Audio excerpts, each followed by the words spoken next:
So here's one of the many quick parts about my music. In high school, it was fascinating. It was Tallangatta High School, 340 odd students. It was about 12k from where we lived in Ballarat. I was eccentric. And in the high school, there was literally no music. There was a drummer, it was Leon Bogus, he was a great drummer. And we had the school play every year, and it went for roughly one term. Later on, it went for 2 terms. And the first year I was on keys, we had a drummer, and I think that was it with the first song. It was Mrs. Matheson used to run those classes. But in year 8, there wasn't anyone to do the music. So from year 8 until actually even after year 12, I became the music teacher. And it was between myself and Mrs. Matheson. How it happened in those days is you actually bought the music / play, and Tallangatta High could not really afford to pay a lot of money, so we got really shithouse ones. And it was interesting because it was just really me in the school who was a musician, which was really trippy because it was uncool. With my dead gender, it was extra uncool, and I used to get teased a lot with it through high school because of, it wasn't that sort of thing to do. But I absolutely loved doing this, and I had to learn and how to teach very, very, very young, and how to basically do workshops from about 13 years old. And it was challenging, but every year I had to be able to sight read, teach singing, and all the rest of it into this class. And halfway through high school, it changed to half a year for the class, which was fantastic. And I was able to literally express myself. I found out later on that I was actually, weirdly enough, allowed to go to the staff room, which I definitely didn't. But I always got, in high school, there was credits. It was credit, satisfactory, or there was a failure. Yeah, what you got with points. And I always got a C1, which is like an A plus in other high schools. And there was a piano that was in the sewing room. And a lot of times I was very sort of lonely for early part of high school. But I used to go in and get the keys, and I used to play the piano. And it was a lovely old thing. It was a tiny bit out of tune, and every few years they tuned it, which was good. But there wasn't the musicians. Later on, probably midway through high school, my friend Marcus, he was a drummer, a left-handed drummer. And it was great to have drums in there. And I had Greg, and he played very, very bad guitar. So I had 2 musicians there at least to slowly bring in. But it was about year 11 that I put on the first school gig. And we actually ended up having a gig in the big basketball stadium, which was fun because we wrote our own songs, and it was Greg on guitar, 12 bars, and myself and Marcus sort of screaming our heads off doing Wild Thing. The PA system was from Macca, who ran the stadium, and it was like a DJ or something similar to that. And it was like the main mic was a shotgun mic, which was very strange. There wasn't any other decent microphones. And every time we did one of these school productions, it blew my brains out because we had overhead projectors.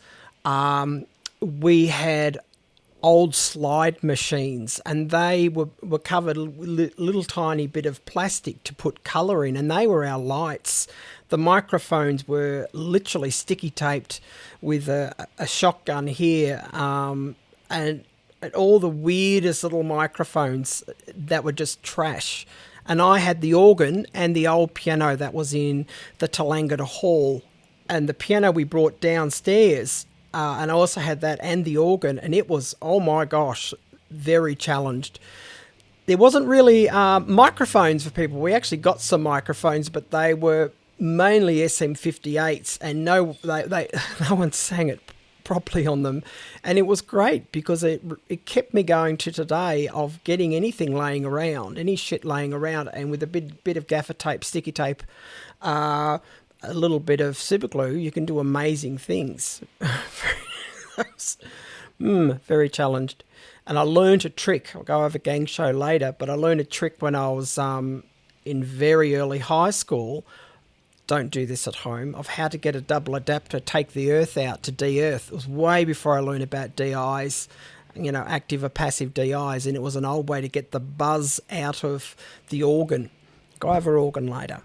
So with just high school, I was a real huge big reject. I had glasses from grade 5. Go over that again. And in high school, you were teased a lot when you actually had glasses. So I didn't even wear my glasses in class, and I couldn't really see the board, so I squinted a lot. And my release was being able to do these plays every year with Mrs. Matheson. I absolutely adored it. And for the rest of the year, probably in about year 8, year 9, I started up a group called the Dudes Group. Funny enough, knowing what Dude is now, but it was a group of the rejects, the misfits. We hung out like in the way away from everyone else in the school. It was near the bike racks and some of the teachers' cars, and they were the ones who smoked, and they were the ones who none of the cool kids liked. And I got along with them incredibly well, and a bunch of them I'm still in contact with today after all of those years. Some of them are grandmothers. Oh my God. So that's how important my music was, and I liked writing music with these guys as well. So that was really cool. And with the high school, the performances after we did them, it was usually just before summer. It was bloody hot usually most of the time, but afterwards we ended up going to Mrs. Matheson's house, and we watched the video of it and laughed our heads off and things like that. And Mrs. Matheson was a lovely person. She was able to communicate with me very well, and we had a good partnership there of what we can do, who got the main parts, how I could cue them for their different spots of singing. But one of the best things I ever did was year 11. It was Mr. Kimber, and him and I, we got along very, very well. I've actually found similar people with him. He was a bit of a hippie, really enjoyed worrying about the Aboriginal history. And when he taught me in high school, he was... I learnt a lot about Indigenous history, and I learned a lot about the Chinese who were killed in the gold rush and all this type of stuff he took us. But we wrote Metamorph. It was about the Mitta River, right down to going down to the Mitta, down to the Weir, which went into the Murray River. And he was talking about the history of it, of, when the Indigenous communities, what they saw with the river and how they saw that as a spiritual place, and what we've done with it since, going from how we deal with the farmers and what happened when Whitefella came in and all the rest. And it was really cool because he wrote the play and I wrote some of the music with him for it. But what was really groovy is that with Metamorph, we did an album of all things. It was very folky, very penny whistle, guitar, my keyboards and all sorts of things like that. And we found a recording studio in Wodonga and we did one song, I Am the River, there. And it was a 16-track studio, of course, tape. And they had a drum machine, I think was an RX-7 Yamaha drum machine, and we got one song recorded there, and I'll go through the other recordings in a second. It sounded really good. All of the other recordings is that even to this day, unless DJ's dead, one of my old music teachers who owned the only music shop in Albury Wodonga at the time, DJ, I said, can I have a borrow of that Yamaha 4-track? Yeah, not a problem. I think that he thought I was going to buy it. no interest in buying it as far as you throw it.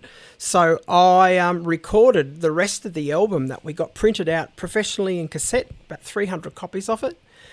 And it was really, and I had this 4-track and that I used for months to record this whole lot. And I ended up in the middle of the Mitta Valley here, and I ended up with some other students and his kids and all the rest of it. And it was so much fun learning how to use the 4-track, but also be able to jog all of the tracks to give me multi-track out of 4, which was to dubstep it, and it was really trippy.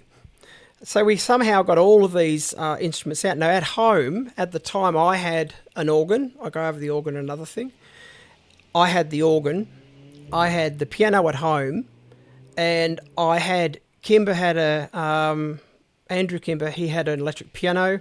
And I think there was some crappy drum machine. But that's all we had. But the music was folk. It was Australian folk. It had the stuff that we grabbed were really old Irish Australian numbers and Irish numbers. A lot of the cobbers. And what was sitting here, which I had right through high school, was Patterson Steam Driven Bush Band, which was around the corner, Mrs. Chambers and Mr. Chambers. And what ended up happening is after I left high school, I'll go over that later, is that he took over the music in the high school and it just massively emerged. But with me, it was just myself. Kimber played guitar. It was all right. And we spent a year writing this album and getting it recorded with all these traditional songs and penny whistle and all the rest. And it was huge. When we did that play, or the school project performance for the year, it was totally written by myself and him and some of the students, and it was really good because it was not only history, it was also about protecting the land and things like that, which was really lovely. But that was the first time that I'd actually written music. The year after, in year 12, it was a lot harder for me, but I also did my year 12 and I ran that. I ran the music or the production class. I also, the year before, was on medication, started medication for epilepsy. And what I didn't know at the time is I had a brain tumour. So it still got through and we still did those productions for that year, even though I was doing my year 12. After brain surgery in 1990, when I went home with Mum and Dad, in 1990, I did the school production again. What was fun with those school productions is we went to Shelley, way up past the Tallangatta Valley, in the Shelley camp, and that's where we had our school production camp. And we went through song by song, part by part, act by act, and worked on it. And that was also fun to be like a sub teacher for all of those shows. It was cool. But that was me through high school. I'll go over that. There's another whole section of what also I learned in high school. But in the school itself, what happened in about 2002, 2003, somewhere around there, is one of the teachers had become principal, Mr. Lowcock, who hated me with a passion. Mr. Lowcock was real ochre and he did the sports and everything else, but he was now the principal. And he rang me up to say, we would like you to come down as a special guest because we're raising money for a piano. Now, I didn't know what they had there, but they were raising money to have a concert. And when I turned up, I was absolutely blown away that when I was at the school, I had myself as the musician. Now there was 130 students, part of their music group. They had a full brass band. They had an orchestra. They had a recording studio and all of this stuff there. He said, for me, is that this is what I started.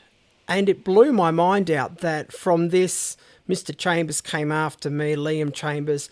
And from that, when he retired, it's just this whole thing started to blossom. And they had a massive, big music room. And I looked at it online and I went, oh my God. And he introduced me as the special guest and explained to the audience of this is what it was. This is how it started. And I was really taken aback about just something very small. You know, you look at the butterfly effect, something small to change and to rebel, and and it actually worked.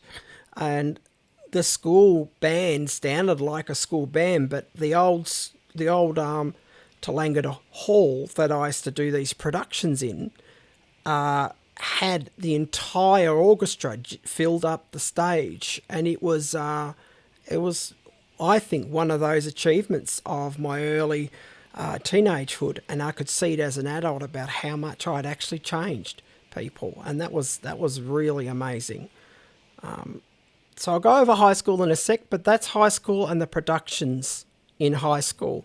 And at the time, I had the B805, a B605 organ. I sometimes had, I think that I had a DX5. Don't ask me how I got a DX5 there. And I had other little synthesizers from all sorts of other people there. Sometimes I had an electric piano, which was Andrew Kimber's piano. Sometimes I had the acoustic piano they brought from up the stage down to me, and I was actually on the side, the front side where the audience was.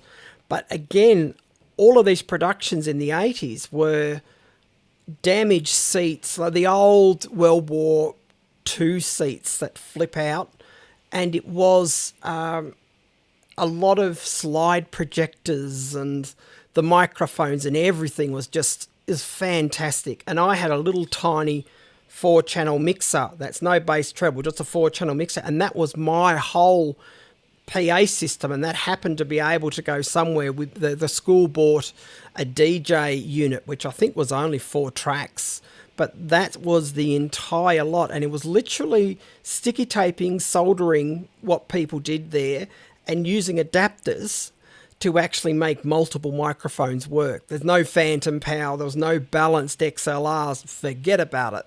And that's how we did the productions. And I'll go on later when I'm talking about Club Wild and stuff like that and some of the gigs, but it was what taught me from very, very young of how to make something out of absolutely nothing. And I'm very grateful for the people who have taught me those secrets. I'll go on next about Gang Show. And I think that Gang Show taught me a lot as well, and taught me how to be a wee bit humble.